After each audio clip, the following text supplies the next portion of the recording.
Hello everyone, welcome back to the channel. आप लोगों का स्वागत है। लास्ट क्लास में हमने प्रोराटा के बस एंट्री देखी थी, सॉरी प्रोराटा कह रहा हूँ, फोरफीचर और रेशियो की एंट्री देखी थी। आज हम क्वेश्चन देखेंगे। देखो इसमें दो वैरायटीज़ है। एक तो ऐसी होंगी जहाँ पर आपको सिर्फ इतनी ही इन्फॉर्मेशन दी गई है कि आप सिर्फ फोरफीचर और रेशियो की एंट्री पास कर सकते हो, और कुछ ऐसी होगी जहाँ पे पूरी डिटेल होगी। जो पुरानी एंट्री थी ना, वो बैंक इशू, एप्लीकेशन मांगना, अलॉटमेंट मांगना, फाइनल कॉल मांगना, वो एंट्री भी होगी, तो वो भी करना पड़ेगा आपको। तो मैं आज 3 क्वेश्चन कराऊंगा आपको। देखो जैसे 45 है, सबसे पहला जो सबसे इंपॉर्टेंट बात है वो ये है कि आप क्वेश्चन को पढ़ के समझो, क्वेश्चन की लैंग्वेज की क्वेश्चन कहना क्या चाह रहा है, कि समझ आएगा तभी कर पाओगे। ये ऐसा टॉपिक है जब तक खुद से नहीं करोगे, यहाँ कराऊंगा आपको बहुत आसान लगेगा, लेकिन जब खुद से नहीं करोगे जब तक कुछ नहीं बनेगा। करोगे तो समझ में आएगा कि लैंग्वेज में क्या क्या चीज़ें बोली जा रही है। तो देखो जैसे लिखा है इसमें, Z limited issue 10,000 shares of 10 each.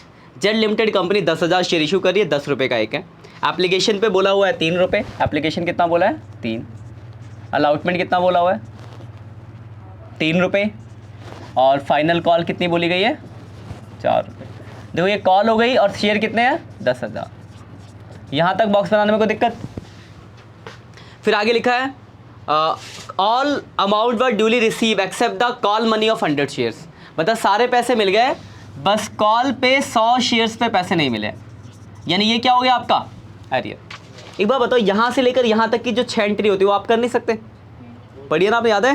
पहले किसकी? Bank account, debit to share application to share capital, share allotment to share capital, bank to share allotment, फिर ऐसे। तो ये 6 एंट्री आप खुद कर लेना।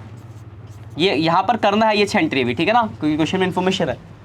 यहाँ तक आपका क्वेश्चन पहले खत्म हो जाता था, लेकिन इसके आगे देखो यहाँ बोला हुआ है, क्या बोला हुआ उसके आगे? तो लिखा है, this share was subsequently forfeiture by the director. इन शेयरों को डायरेक्टर ने क्या करा? फॉरफीचर कर दिया। देन रेशियो लिखा है as fully paid up. Fully paid up के रेट से बेचा है कितने रुपए में? 500 में।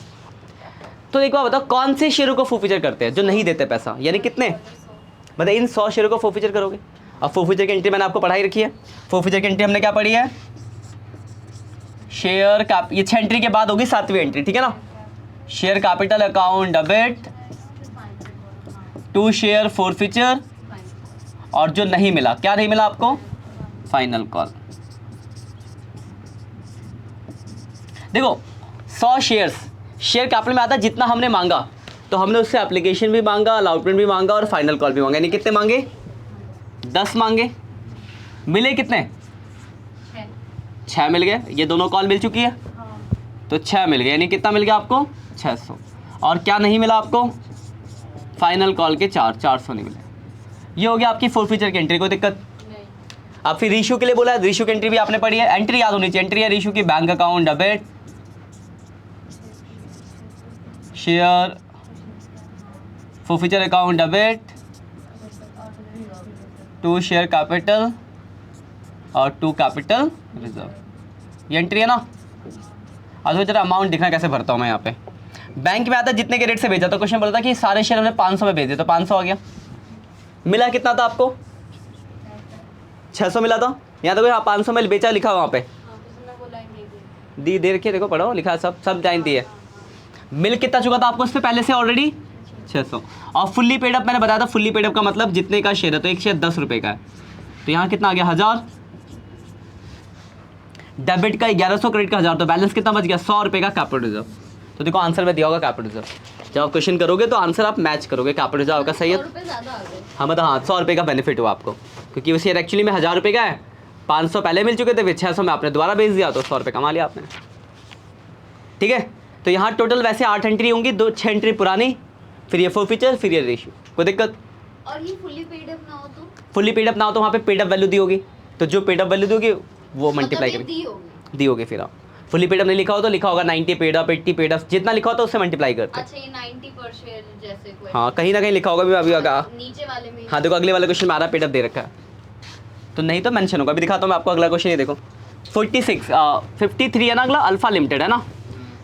देखो इस क्वेश्चन में सारी इन्फॉर्मेशन थी, तो आप सारी एंट्री कर गए, लेकिन अगले क्वेश्चन में इतनी इन्फॉर्मेशन नहीं है। देखो क्या लिखा है, लिखा अल्फा लिमिटेड फॉरफीचर 900 शेयर। कितने शेयर फॉरफीचर कर रहे हैं हम? 900 शेयर। क्यों कर रहे हैं? तो आगे लिखा है 900 शेयर फॉरफीचर करे, कितने का है? 100, 100 रुपये का। लेकिन देखो आगे क्या लिखा है, non payment of allotment 30 and first call 20, जिसमें से आपको अलॉटमेंट के 30 नहीं मिले और फर्स्ट कॉल के 20 नहीं मिले, 50 नहीं मिले। और आगे लिखा the second and final call 25 has not been made, और सेकंड एंड फाइनल कॉल के 25 तो आपने मांगे ही नहीं, मांगे ही नहीं। तो देखो एक बात बताओ, हमने मांगे कितने होंगे, क्योंकि हमें 3 चीज़ें, कितना मांगा, कितना मिला, कितना नहीं मिला, कितना रिसीव हो गया और कितना नॉट रिसीव। 50 दिए नहीं। देखो 100 का शेयर है, 50 मिले नहीं और 25 आपने मांगे नहीं। तो अगर 100 में से 25 नहीं मांगे तो मांगे कितने होंगे, 75 मांगे होंगे। इसमें कोई दिक्कत, कॉल्ड अप 75 होगा। 100 का शेयर था, क्वेश्चन में साफ साफ लिखा है कि फाइनल कॉल के आपने 25 नहीं मांगे, तो कितना मांगा, 75। उसमें से आपको कितना नहीं मिला है, 50 अलाउटमेंट ऑफ फर्स्ट कॉल के मिला के। तो आपको मिला कितना होगा फिर, 25। 25 सेकंड और फाइनल दोनों का है। हाँ, दोनों का मिला के एक साथ है। तो साफ सीधी बात है, अगर वो 25 तो मांगे नहीं तो हट ही गए, तो आपने मांगे 75, उस 75 में से आपको कितने नहीं मिले, 50, तो मिले कितने होंगे, 25। ये बात क्लियर है। तो बस इसी से एंट्री हो गई अपनी। फ्यूचर की एंट्री क्या पड़ी आपने, इसमें आएगा 75। हाँ, share capital account debit to share forfeiture, और जो जो कॉल नहीं मिलती नीचे, तो 2 कॉल नहीं मिली, शेयर अलाउटमेंट और शेयर फर्स्ट कॉल। तो ऊपर 75 आएगा। अब वैल्यू डाल देते हैं, कितने शेयर थे, 900 शेयर, 900 शेयर मांगे 75, 67,500, अब इसमें मिले कितने, 25। 25, हाँ 22,500। कितना नहीं मिला, अलाउटमेंट का 30 और फर्स्ट कॉल का 20, 50 नहीं मिले, 27 और 18। ये आपकी एंट्री हो गई। कोई डाउट है इस एंट्री में? यहाँ पर हम सारी एंट्री नहीं कर सकते क्योंकि आपको ये नहीं बता के कि टोटल कितने शेयर्स हैं। कहीं लिखा है कि टोटल कितने शेयर आपने इशू करे, क्या क्या कॉल है, नहीं ना। तो यहाँ पे स्टार्टिंग एंट्री सिर्फ फॉरफीचर और इशू होगा। अब देखो रीशू के लिए थोड़ा ध्यान से देखना, क्या ये फॉरफीचर ठीक है। अब देखो रीशू के लिए ना, देखो कैसे दिया क्या, द फॉरफीचर शेयर व रीशू एट 90 पर शेयर, कितने के रेट से बेच रहे हैं, 90 के रेट से। और आगे लिखा है 75 पेड अप, यहाँ पे देखो फुल्ली पेड अप नहीं लिखा, 75 पेड अप लिखा हुआ है। तो 75 पेड अप आता है शेयर कैपिटल में। रीशू की एंट्री आपने पढ़ी है, एंट्री क्या होती है आपकी, bank account debit, share forfeiture account debit to share capital, to capital, ये एंट्री है। अब जरा अमाउंट डालते हैं, 900 शेयर आप कितने के रेट से बेच रहे हो, 90 के रेट से, 81,000 आ गया। 75, देखो पेड अप वैल्यू लिखिए 75, तो शेयर कैपिटल में 75 ही आएगा, जितना पेड अप वो लिखेंगे। फुल्ली पेड अप लिखा होता तो जो उसकी प्राइस है 100 रुपये लिखते, लेकिन 75 पेड अप है तो 75 आएगा। तो ये हो गया 67,500। मिला कितना आपको इस पर, 22,500। अब अगर आप ध्यान से देखो तो आपको शेयर कैपिटल से ज़्यादा अमाउंट दिख रहा है बैंक में, तो यहाँ पे एक चीज़ और आ जाएगी, सिक्योरिटी प्रीमियम जितना भी ज़्यादा अमाउंट होगा तो 13,500 रुपये का सिक्योरिटी प्रीमियम। कैसे निकाला हमने, इन दोनों का जो डिफरेंस है। अब डेबिट को जोड़ो, क्रेडिट को हो जाओ, जो बच गया 22,500 वो आपका कैपिटल रिजर्व हो गया, और इसी के साथ आपका क्वेश्चन खत्म हो गया। ठीक है, क्लियर बात, कोई दिक्कत? अब एक चीज़ और है, अभी तक हमने 2 क्वेश्चन पढ़े, दोनों में क्या था, जितने शेयर आपने फॉरफीचर किए सारे बिक गए। लेकिन एक बात बताओ, क्या जरूरी है ऐसा कि जितने शेयर मैं जब्त करूँ सब रीइश्यू हो जाए? कम भी तो हो सकते हैं। तो अगर कुछ कम शेयर रीइश्यू करें तो उससे क्या इफेक्ट पड़ेगा? एक क्वेश्चन इसके ऊपर भी देखते हैं, अगला वाला 47 मैक्स लिमिटेड। तो क्वेश्चन को जरा पढ़ते हैं। लिखा हुआ है मैक्स लिमिटेड फॉरफीचर कितने शेयर, 500 शेयर्स, कितने का एक है, ऑफ 100 एच। फिर लिखा है non payment of first call 20 and final call 25। इस 100 में से आपको फर्स्ट कॉल के 20 नहीं मिले और फाइनल कॉल के 25 नहीं मिले, तो 45 आपको मिले नहीं, तो मिले कितने होंगे, 55 मिले होंगे। और साफ सीधी बात है, 100 रुपये का शेयर है, फाइनल कॉल तक आप मांग रहे हो, मतलब सारी कॉल आपने मांगी है, 45 आपको मिले नहीं, यानी 55 आपको मिले होंगे। फॉरफीचर हो गया, तो जरा फॉरफीचर कर लेते फिर इश्यू पे आएंगे। फॉरफीचर की एंट्री क्या पढ़ी आपने, फॉरफीचर की एंट्री है share capital account debit to share forfeiture, और जो जो आपको मिला नहीं, शेयर फर्स्ट कॉल और शेयर फाइनल कॉल। 500 शेयर पे जो आपने मांगे हैं वो कितने मांगे, 100, 50,000। 500 शेयर पे जो आपको मिला है कितना मिला है, 55। यानी 27,500 और क्या क्या नहीं मिला, एक कॉल के 20, अगली कॉल के 25, 10,000, 12,500 हो गया। अब बात करते हैं रीशू पे।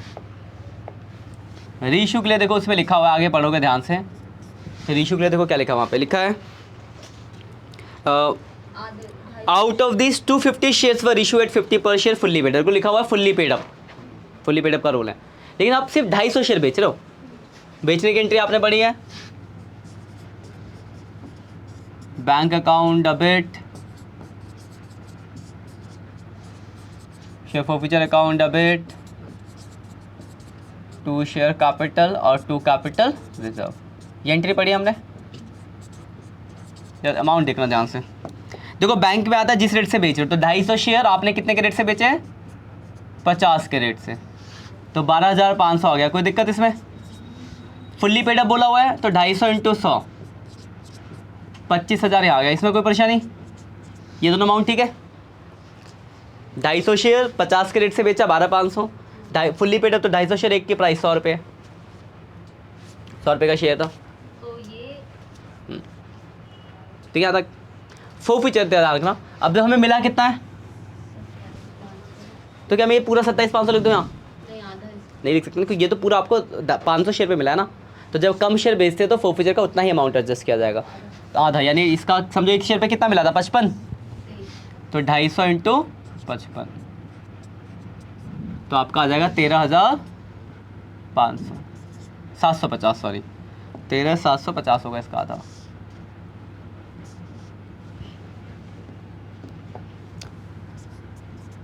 तो 12, 13, 25, 26, 1250 रुपये का आपका कैपिटल रिजर्व आ गया। यही आंसर, 1250। ठीक है, ये आया हुआ है CBSE 2020 में आया था क्वेश्चन। ऐसे क्वेश्चन आते हैं, 3 क्वेश्चन दिए होंगे 6 नंबर में, 2-2 नंबर के 3। फुली पेड अप हो अगर तो शेयर कैपिटल में आया, देखो शेयर जब भी फुली पेड हो तो शेयर कैपिटल में शेयर का प्राइस आएगा, पेड हो उतना जितने का शेयर था, शेयर का जो प्राइस था, हाँ। कितने का पेड वेट से मतलब जितने का शेयर था। अरे नहीं, जैसे हाँ। फुली पेड अप हो या Fully- जितने में पेड अप हो, हाँ। वो सारा शेयर कैपिटल को अफेक्ट करेगा। हाँ, जितने के रेट से बेचेंगे वो बैंक में कौन सा अमाउंट है, जितने के रेट से बेचेंगे, तो बेचा है 50 के रेट से। शेयर कैपिटल में 2 वैल्यू होगी, या तो लिखा होगा fully paid up, fully paid up का मतलब जो शेयर का प्राइस है वो लिखोगे, या फिर पेड अप वैल्यू दी होगी, ठीक। जैसे इससे ऊपर वाले क्वेश्चन में जितने पे रीइशू करेंगे वो वो बैंक में आएगा। हाँ। और जितना पेड अप वैल्यू होगा वो शेयर कैपिटल में आएगा। जैसे इससे ऊपर वाले क्वेश्चन में 75 पेड अप था, हाँ। तो हमने जब पिछला क्वेश्चन किया था, और 90% हाँ, था तो वो 90 यहाँ आ गया, बैंक में आएगा। 75 यहाँ आ गया। ठीक है। लेकिन वही जहाँ मतलब फुल्ली पेड अप, reissue का वैल्यू बैंक में आएगा, हाँ। बाकी paid up value fully paid up में शेयर कैपिटल। ठीक ठीक, तो ये आपकी 3 क्वेश्चन है, देख लो ऑनलाइन वाले बच्चे, आप भी लिख सकते हो। ऐसे भी आपके बाद आपको जो ट्राई करना है, 1-2 क्वेश्चन लिखो जो भी आप करना बैठ के ट्राई। नई वाली बुक से बताओ, पुरानी बुक से? क्वेश्चन दो अगला होगा आपका, लिखा होगा the director of Maharana limited dissolve to, Maharana मिल गया। उसके बाद एक होगा आपका जिसमें दो पॉइंट है। पहला है डायरेक्टर ऑफ देवेंद्र, 2 क्वेश्चन है इसके अंदर। डायरेक्टर ऑफ देवेंद्र 62 होगा या 61 होगा? वीरेंद्र देवेंद्र। हाँ, 2 है, और उसके नीचे एक KBC वाला जिसमें 3 पार्ट होंगे। ठीक है भाई, इतना ही करना है। ठीक है, आप लोग भी करना, कोई दिक्कत हो आप कमेंट करके पूछ सकते हो। बाकी मिलते हैं हम नेक्स्ट सेक्शन में, तब तक के लिए बाय बाय।